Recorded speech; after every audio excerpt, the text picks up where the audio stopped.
I wanted to go back to school. I wanted to study hard and be something in the future. But my mom was like, no, you should get married. I want to eat before I die. And I want to be able to take care of your siblings. I am a single mother. I can't take care of you and then your siblings. You're old enough.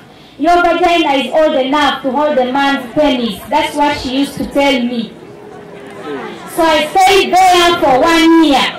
The second year, I went to a training. It was for young people. And there was a lady called Helen Barbara. Thanks to her, she came and spoke to us in that meeting. She was from World Vision Sphere. She talked to us about behavior change. So when she talked to us about behavior change, I asked her if I could go and talk to her personally, one-on-one. And she said, I have only a few minutes, but you can share with me what you want to tell me. So I told her my story, I told her my situation, and I told her how I wanted to go back to school.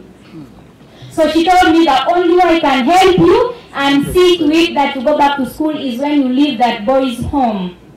So I did have where to go when I leave the boy's home, because my mom didn't want me at home. She wanted me to be at the boy's home. And also the boy this time was saying, my cow, one of my cows is already gone because of you, so now I own you. So one day I went to my auntie's place. I stayed there for like a month, but she had many children, 15 children. She couldn't even take care of her children. So I couldn't continue staying there. I decided to go back and stay with the boy again. After a short time, I went to my mom. She chased me. The boy came, picked me with everything, my books, my clothing, everything I had that belonged to me in our home. The boy took me with everything and my bags. So when I went, I told this lady, I told the Helen Barbara that I can't leave the home because my mom doesn't want me home. So she decided to go and meet my mother and talk to her. When she went to meet my mother and talk to my mother did not accept to listen to her. My mother told her, you are a big woman, you can produce your own child and educate them and do whatever you want with them. Leave me to eat mine before I die. But she kept on going and talking to her because she was so determined to save me from that situation.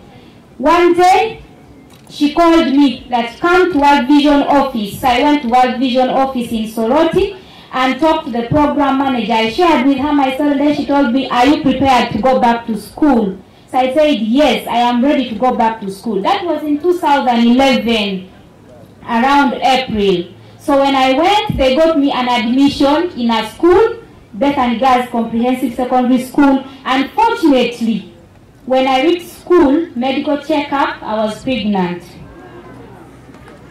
So I told them I would like to speak to the head teacher. So the head teacher told them it is okay, come and speak to me. So I asked her, madam, I just need only one favor, to register for senior 4 exams. The rest, I will take care of them. She said, okay, that is fine. So I registered for my senior 4 exams. I went back and sat.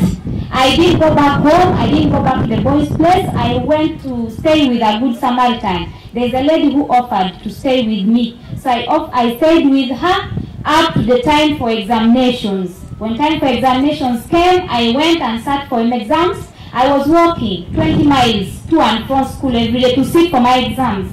And that time it was raining every morning. So I would leave home and reach school while dripping and enter the examination room. When results came back in senior 4, in 2012, after I had done my exams, the baby was 3 weeks old. I had given birth to her. So the results came back and I had passed with 2nd grade.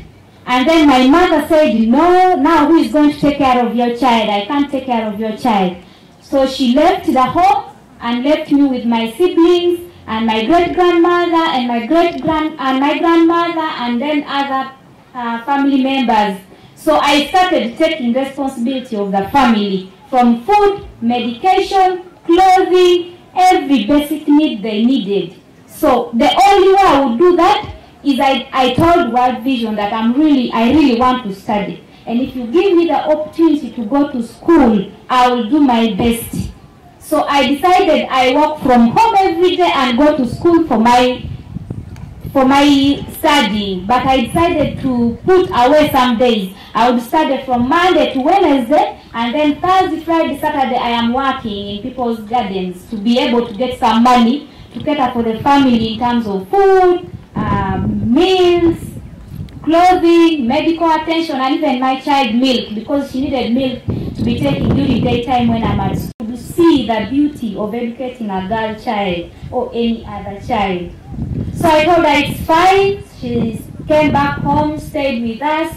So she remained with my child when I was going to the university. And when I went to the university, I did Bachelor of Arts with Education in English Language and Literature. I graduated last year from the university.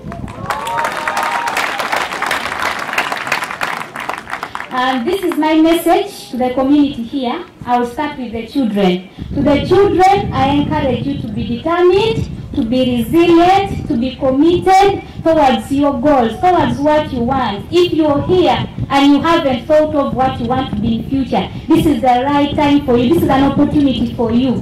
What do you want to be in future? Then you work. Everything you do should be towards the achievement of that opportunity. Then also report the cases. Most children fear to report when the teachers are abusing them because it is their best teacher, or maybe because the teacher is buying them some gifts. Report cases of child abuse whenever you are being abused, either sexually or corporal punishment and all other forms. Then I have one thing I would really love the Ministry of Health to take note of. We have been having challenges with solving problems of violence against children, because when the case of a child is an assault or defilement, they are required to go and seek medical attention in form of examination. And Police Form 3A and Police Form 3 requires that you pay money for that forms. And because the child cannot afford the money, they decide to back away from the form and stay with the pain, and the problem has not been solved. I'm requesting that you will be able to speak about this and tell us your stand. Every time, even when it is going to court, the doctors require the children to pay for that, to pay their transport, to go to court and testify and come back. I would like to know who is responsible for that. Is it the child who has been abused, or the Ministry of Health, or the parents of the child, or the teachers, or the doctor? Who is responsible? I hope by the end of today I'll have an answer to that question. Then my think is better, because there's a lot of money in being a lawyer. You think the child must be a lawyer, and yet they want to be a teacher, and yet they want to be a doctor. Give them the opportunity to make decisions, because it is a lifetime decision that will affect them, not you.